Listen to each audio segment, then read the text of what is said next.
कोई भी हो, बाबा रामदेव मेरे दोस्त हैं, फिर भी मैं उनको ये कहता हूं कि आप संत तो बिल्कुल नहीं है, आप योग प्राणायाम का व्यापार करने वाले व्यापारी हैं। प्राणायाम बाबा रामदेव ने सिखाया ऐसा नहीं है, ये तो 5000 साल पहले पतंजलि ऋषि सिखा के गए सबको। नहीं, मैं दूसरी बात, आपने जो बात है वो ठीक से समझी नहीं।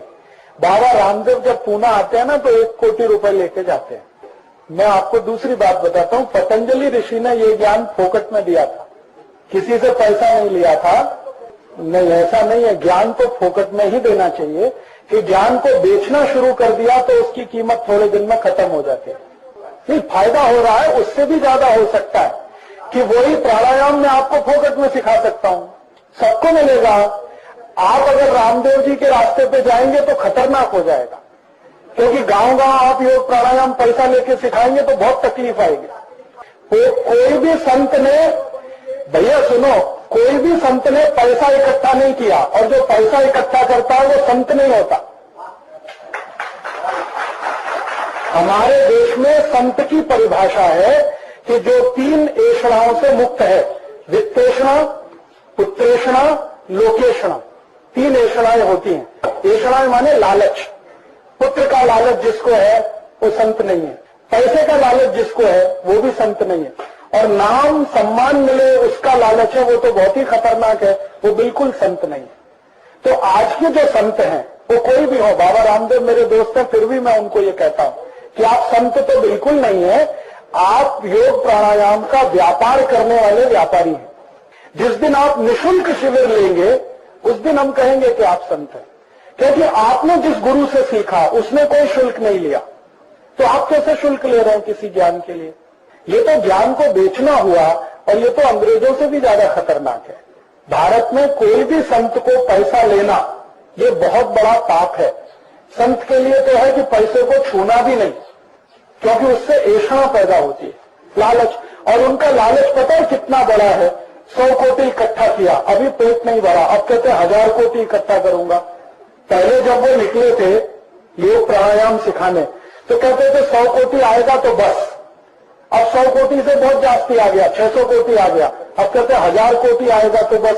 तो टाटा बिरला और रामदेव में अब क्या अंतर है?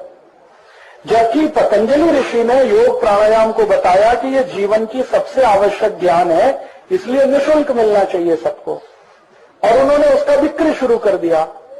अब पुणे में कोई गरीब आदमी कैसे सीखेगा योग प्राणायाम? वो तो 2500 रुपए की टिकट नहीं ले सकता, 5000 रुपए की।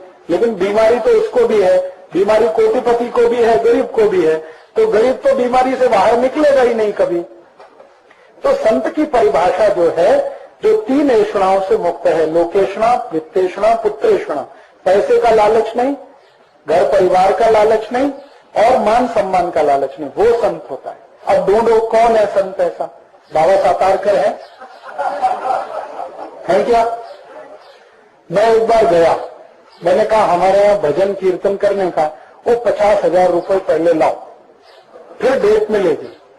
मैंने कहा अरे आपको तो संत कहते हैं। तो उनका जो कहते हैं सो कहते हैं, 50,000 पहले लाओ, उसके बाद डेट मिलेगी, तो 3 महीने बाद, 6 महीने बाद। तो मैंने तो उसी दिन से छोड़ दिया कि ये तो कोई संत नहीं है, ये सब धंधा करने के लिए निकले हैं। किसी को 50,000 लेना, किसी को 25,000, किसी को 10,000, किसी को 5,000। कोई अपनी सदिच्छा से दे वो बात अलग है, भावना से दे। आपने रेट फिक्स कर दिया, 50,000 चाहिए, 25,000 चाहिए, 15,000 चाहिए। ये तो हाँ, आसाराम बापू का 5 लाख रुपए, उनका रेट 5 लाख रुपए। आप बुलाओ उनको, 5 लाख से कम पे नहीं आते। और उसके बाद एसी गाड़ी चाहिए, नया घर चाहिए, एयर जो हवाई जहाज का टिकट चाहिए, वो सब अलग चाहिए। फिर उनके जो चेले चंगाटे आएंगे उनके लिए अलग से चाहिए। तो इसलिए मैंने कहा कि ये देश की सेवा नहीं, अपनी सेवा करा रहे, पैसा इकट्ठा कर करके लेके जा रहे हैं। कोई हरिद्वार लेके जा रहा है, कोई अहमदाबाद लेके जा रहा है, परदेशी कंपनी लूट के परदेश लेके जा रही है, ये हमारे गांव से लूट के अपने गांव लेके जा रहे हैं।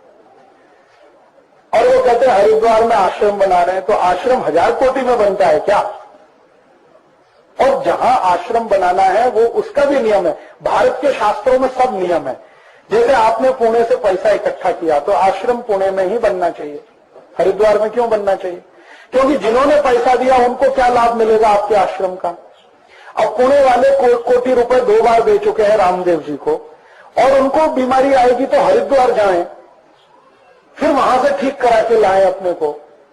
तो ये तो बहुत खतरनाक धंधा है भाई। इसमें संतपना कुछ नहीं है, ये शुद्ध व्यवसाय है।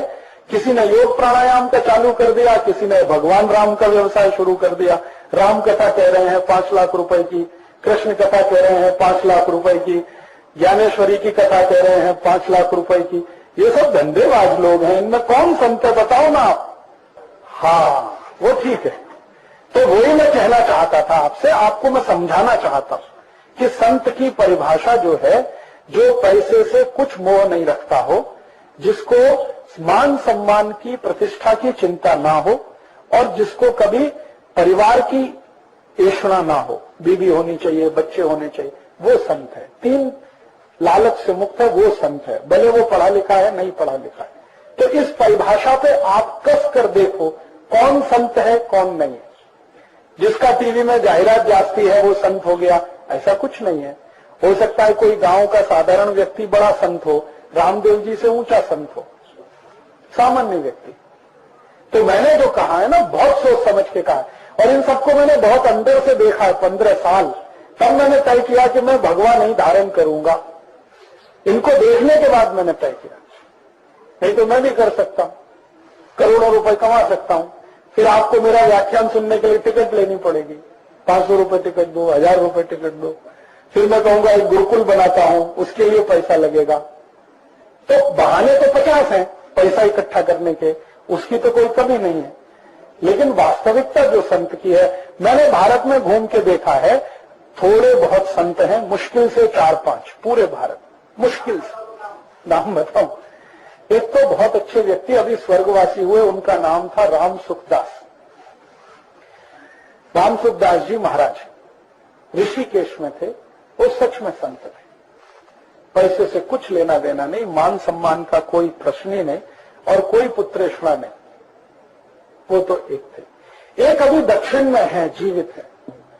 वो कभी आपने अगर उनका प्रवचन सुना है, ये जो उत्तर कर्नाटक है ना, उत्तर कर्नाटक में ये धारवाड़, हुगली, बेलगाम, इस एरिया में उनका बहुत महत्व है। श्री सिद्धेश्वर स्वामी, उनको पैसे से कुछ लेना देना नहीं, और इतने निरपेक्ष आदमी है कि उनका जो वस्त्र है ना, उसमें जेब भी नहीं। वो कहते जेब लगाना तो ऐषणा आएगी, जेब भी नहीं लगाना, ना ऊपर ना नीचे, कहीं नहीं। हाँ, जेब ही नहीं है, कुर्ते में जेब नहीं, और पजामे में जेब हो सकती है तो पहनते नहीं, लुंगी पहनते। उनको कुछ पैसे से लेना देना नहीं, और सिर्फ पैसे से ही नहीं, मान सम्मान से भी लेना देना नहीं। कोई टीवी पे नहीं आते, कोई अखबार में इंटरव्यू नहीं करते, लेकिन जब उनके व्याख्यान होते हैं ना तो हजारों लोग आते हैं, और वो सवेरे 3 बजे व्याख्यान करें तो हजारों लोग 3 बजे आते हैं सुनने के लिए। और जब व्याख्यान करें तो इतना धीमे बोलते हैं कि अगर थोड़ा भी हल्ला गुल्ला हुआ तो आप सुन नहीं सकते, इसलिए पिन ड्रॉप साइलेंस रहता है। वो एक संत है। ये बड़े स्तर के, छोटे स्तर के और भी बहुत सारे संत हैं, गांव गांव में हैं।